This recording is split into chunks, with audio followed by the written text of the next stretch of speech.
예, 미국 같은 경우에 바이든 행정부 와서 들어와서 이제 주로 많이 얘기하고 있는 것이 가치를 공유하는 국가들끼리의 연대예요. 특히 이제 바이든 대통령 그리고 바이든 행정부가 강조하고 있는 것이 이 민주주의 체제를 공유하는 국가들 간의 연대입니다. 일종의 민주주의 연대인데요. 이게 지금 그 인도 태평양 지역에서 대표적인 이런 민주주의라는 가치를 공유하는 곳이 이제 한국, 일본 그리고 대만과 같은 이 체제들이에요. 그러다 보니까 결국은 그 이 펠로시 하원 의장 방문을 둘러싸고 또 중국 대만 간에 굉장히 긴장이 고조되지 않았습니까? 이런 측면에서 결국은 미국 같은 경우에는 그 이 한미 동맹도 이 글로벌 포괄적 전략 동맹을 표방을 했기 때문에 이 문제에 대해서 이제 조금 더 많은 관심을 가지고 또 지역 역할에 대해서 상징적으로 강조하는 의미가 있다라고 볼 수가 있고요. 또 아마 에이브럼스 전 연합사령관도 얘기했지만 미군 전력들도 아마 대만 유사 사태가 생겨났을 때 일종의 임무를 받는 걸 고려를 하고는 있을 겁니다.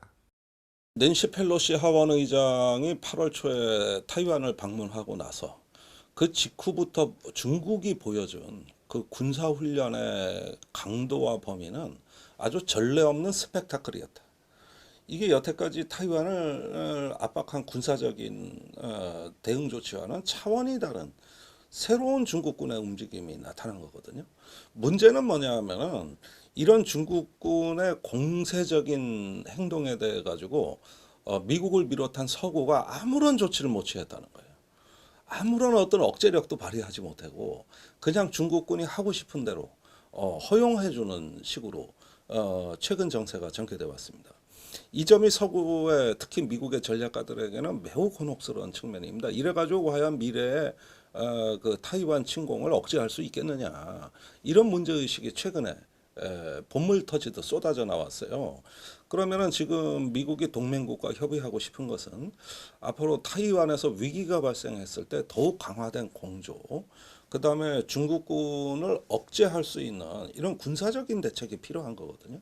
그걸 반드시 미국은 만회하려고 할 겁니다. 이런 부분이 미국이 소홀하게 되면 제2의 우크라이나가 될 수 있습니다. 아시다시피 우크라이나의 그 2월 24일 날 전쟁이 일어나도록 미국이 아무런 조치를 취하지 못했고 단지 그 지지만 않을 정도의 재래식 무기를 지원하다가 사태가 악화됐다는 걸 미국은 분명히 교훈을 얻었을 것이다. 그렇다면 이번에 중국군이 이렇게 타이완을 전방위적으로 압박하는데 이 서방 사회가 아무런 역할을 하지 못했다고 하면은 이게 계속되면 타이완이 위험해질 수도 있다. 이건 우크라이나 전쟁하고 똑같은 원리다. 이렇게 판단하는 것이죠. 그래서 우선은 아세안을 결속해서 이 인도 태평양의 국가들과 중국을 억제하고 타이완의 위기를 통제하는 정치, 외교, 군사적인 조치에 심혈을 기울일 것입니다.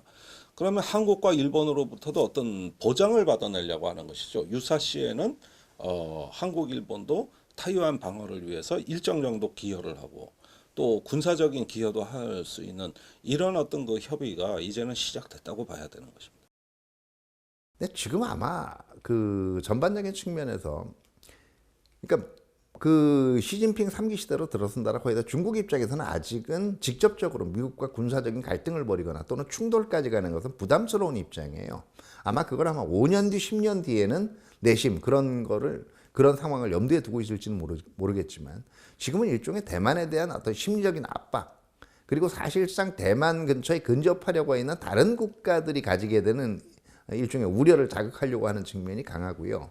그렇기 때문에 제가 보기에는 아마 중국이 대만 근처에서 앞으로 어떤 군사 행동을 한다고 하면 크게는 그 펠로시 의장 방문 때 이제 보여줬던 어떤 대만을 그 직간접적으로 봉쇄하는 이런 그 이 무력 시위를 할 가능성도 있고요. 또는 이제 대만을 겨냥한 그 중국의 이제 탄도미사일 위력을 보여주는 시범 사격 같은 거 이거는 조금 더 대담해질 가능성은 있습니다. 그러나 일부에서 얘기하는 직접적인 침공이라든가 아니면 대만 주요 이 시설이나 도시들에 대한 직접적인 타격 같은 것은 제가 볼 때는 아직은 그 가능성은 좀 상대적으로 낮다라고 생각이 됩니다. 그러나 지금 중국이 계속 그 경제가 내리막길이고 또 시진핑의 이제 3년임 등 권력기구도 이제 재정비돼야 되고 민족주의가 또 부흥하고 있고 이러는 와중에서 과거에 전쟁은 없었으니까 앞으로도 타이완에서도 위기는 없을 것이라는 건 대단히 아니한 사고방식이다. 역사는 어떻게 전개될지 누구도 예측할 수가 없다. 그래서 최악의 경우를 대비하는 것이 합리적인 태도라고 보여지고요. 물론 단기간에는 타이완의 위기가 폭발할 가능성은 없지만은 그것은 그 위기를 관리하고 통제할 수 있다는 전제 하에서 전쟁이 일어나지 않는다는 것이지. 만약에 힘의 공백이 미국이 실제로 여기서 그 공백을 보여주거나 동맹국의 결속이 느슨해지거나 또는 어떤 더 극심한 무정부적인 상태가 조성이 된다면 그때는 장담할 수가 없습니다. 지금이 아니라고 해서 내일도 아닐 것이다. 이건 굉장히 위험한 사고라고 봅니다. 공군의 출격 가능성은 충분히 있고요. 그리고 이제 미국의 해외 주둔 정책의 중심이 과거는 이제 병력 중심이었다면 이제는 기지 중심이에요. 그렇기 때문에 오산과 평택 같은 중요한 기지를 이제 그 아마 인도 태평양 대만뿐만 아니라 위기 사태에서 미국이 활용해 나갈 가능성은 앞으로도 충분히 있습니다. 그러나 이 경우에 그 문제는 한반도의 기지들이 미군이 작전할 수 있는 유일한 기지는 아니라는 거예요. 괌에도 기지가 있고 그리고 일본 이제 오키나와 쪽에도 기지가 있기 때문에 거기서 유독 뭐 한국만이 연루가 될 것이다. 그렇기 때문에 한국만이 중국의 집중적인 견제의 대상이 될 것이다. 이렇게 보는 거는 제가 볼 땐 조금 무리가 있죠. 그러니까 한국이나 일본에서 해군 또는 공군에 의한 타이완 위기 지원 이런 부분이 이루어지는 것을 경고하기 위해서 지금 중국군이 우리나라 서해 인근에서 군사적 임무가 수행이 된 겁니다. 이 최근에 8월부터 시작된 중국군의 군사 임무를 중국의 해사부는 일방적으로 통보하면서 선박은 진입하지 말라 그랬거든요. 그러니까 타이완에 8월 4일부터 중국의 그 군사적 압박이 시작됐을 때 우리 대한항공 같은 국적기의 타이베이 노선도 전부 마비됐고 실제로 어떤 접근도 이루어지질 못했습니다. 이건 매우 중요한 신호거든요.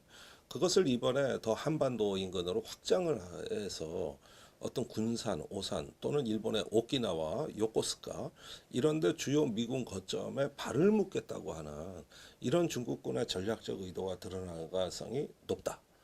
그리고 평소에 그걸 훈련을 하고 그 시나리오를 검토하게 된다. 이렇게 된다면은 상당히 우리로서도 어려운 선택에 직면합니다. 과연 미군을 지원해서 타이완 위기에 개입할 것이냐, 아니면은 중립지대로 남아 있을 것이냐. 이 점은 대한민국의 명운을 가를 매우 중요한 선택입니다. 사실은 과거부터 타이완과 한반도 정세는 긴밀하게 연동돼 있었습니다. 1950년의 한국 전쟁도 원래는 타이완에서 전쟁이 일어난다고 다 봤을 때 한반도에서 전쟁이 터지니까 타이완에서는 아무런 일도 일어나지 않았거든요. 그러니까 중국으로서는 타이완과 한반도가 두 개의 전장입니다. 근데 두 군데서 동시에 전장을 할 수는 없는 것이죠. 과거에 한국에서 전쟁이 일어났기 때문에 타이완에 대한 통일이 실패한 거거든요. 이게 중국의 전략가들의 기본 사고방식입니다. 그러니까 결국은 한국과 일본은 발을 묶어놔야 되는 것이고 주한미군, 주한미군은 거기에서 움직이지 못하도록 일단 차단해버리고 타이완을 일단 점령하거나 봉쇄하는 이런 시나리오를 중국이 보고 있기 때문에 이건 두 개의 전쟁터는 아니지만 연결돼 있다는 거죠. 두 개의 전쟁터지만은 서로 연결돼 있다는 것이죠. 그런 면에서 지금은 타이완과 한반도는 긴밀하게 연결된 하나의 전략 공간 안에 위치하고 있다. 이 점은 분명히 해야 되겠어요. 꼭 그 경우에 그 이 베이징과 평양 간에 교감이 있어서 그렇게 행동한다고 볼 수는 없지만 어쨌든 대만 해협에 긴장이 벌어지면 틀림없이 미국은 이제 해공권력을 중심으로 대응 전력을 출격을 시킬 거고요. 북한의 입장에서는 그게 한반도에서 미국의 안보 공약에 공백이 생기는 시점이라고 생각할 수가 있습니다. 이렇게 오해를 할 경우에 북한이 그 상황에서 이 고강도 도발을 동시에 감행한 그럼으로써 미국의 주의를 분산시키고 어떻게 보면 미국이 한국에 대해서 안보 공약을 그 충실하게 이행하는 데 한계가 있는 그 시점을 노리는 그 틈새 전략을 구사할 가능성도 충분히 있죠. 일단은 타이완에서 위기가 발생했다고 해서 북한이 남측을 곧바로 위협한다거나 그것이 전쟁으로 악화된다고 단정하기는 어렵습니다. 그러나 북한이 최근에 와서는 단순히 한반도 안에 갇혀 있는 나라가 아니라 적극적으로 국제 정치에 대해서 발언을 하고 개입을 하려는 양상을 보여주고 있어요.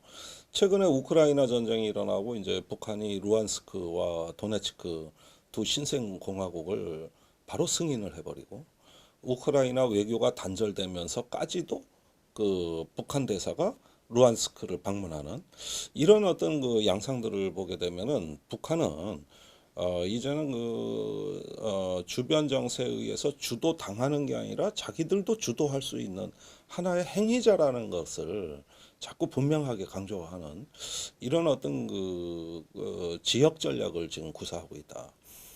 그런 점에서 타이완의 위기가 있을 시에 북한은 이 부분을 자기네 안보를 유리하게 끌어갈 수 있는 또 다른 변수로 계산하기 시작할 것이고 그것이 이제 한국에 대한 적절한 위협의 구사로 나타나게 될 겁니다. 이런 것들이 최근에 미중 간의 이제 장기 전략 경쟁 또 패권 경쟁이 격화되면서 오히려 북한은 이걸 기회로 이해하고 있다는 게 가장 중요합니다.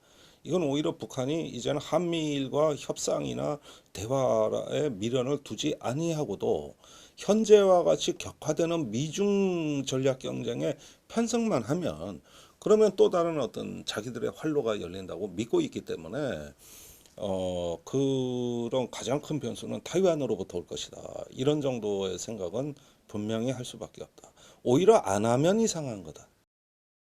대만 해협에서 어떤 위기라든가 군사적인 어떤 갈등 상황이 발생을 하게 될 경우 우리가 일차적으로 기여할 수 있는 것은 분쟁의 평화적 해결 그리고 어떤 그 대만에 대한 군사적인 압박의 조속한 철회 이런 거를 요구하는 외교적인 조치가 우선이 될 것이고요.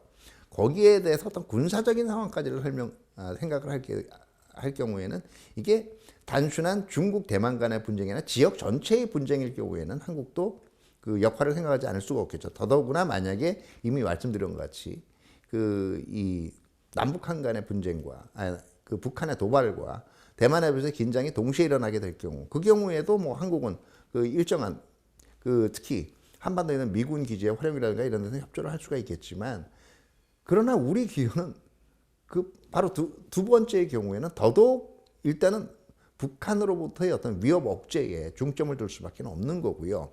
이런 한국의 입장에 대해서 미국도 충분히 그거는 이해를 하고 있는 면이라고 생각을 합니다. 그거는 마치 1차 대전의 유럽과 같은 상황이 되는 거예요. 사실 세르비아 청년이 오스트리아 황태자를 암살하니까 독일이 오스트리아를 지원하는 쪽으로 자기도 모르게 연루돼 가는 거거든요. 이게 이제 국제 정치에선 침략자가 없는 전쟁이라고 해서 아무도 전쟁을 원하지 않는데 하나의 작은 위기가 유럽 지역 전체의 위기로 전이돼 가는 것이죠. 이게 통제가 안 된 거거든요. 근데 지금 동아시아, 특히 동북아시아에서는 하나의 어떤 지역에서의 위기가 이렇게 확산될 수 있는 조짐, 개연성은 충분히 많은데도 반해서 그러나 이걸 통제할 수단이 마땅치가 않습니다. 예컨대 타이완에서 위기가 발생했을 때 주한미군의 발을 한반도에 묶기 위해서는 북한이 조금 한국에 대한 도발적 어떤 징후를 보여줘야 됩니다. 우리는 한반도 방어가 우선이기 때문에 주한미군이 대만 사태, 타이완 사태에 개입하는 것을 용납할 여유가 없는 거죠. 한반도가 우선이니까. 이렇게 해서 발이 묶여지는 거거든요. 그런 점에서는 평소에 타이완 위기 시에 대한민국이 어떻게 연루되고 관여할 것인가의 문제는 바로 북한의 전략에 영향을 주게 돼 있고 그건 대한민국의 안보를 심대하게 흔들어댈 수 있는 변수가 되기 때문에 결과적으로 보면 타이완과 대한민국은 공동 운명체라고도 할 수 있는 것이죠. 그런 면에서 긴밀히 연동돼 있다. 그래서 한 지역의 작은 위기가 큰 위기로 이렇게 주변으로 확산될 수 있는 이런 구조는 존재한다는 것이죠.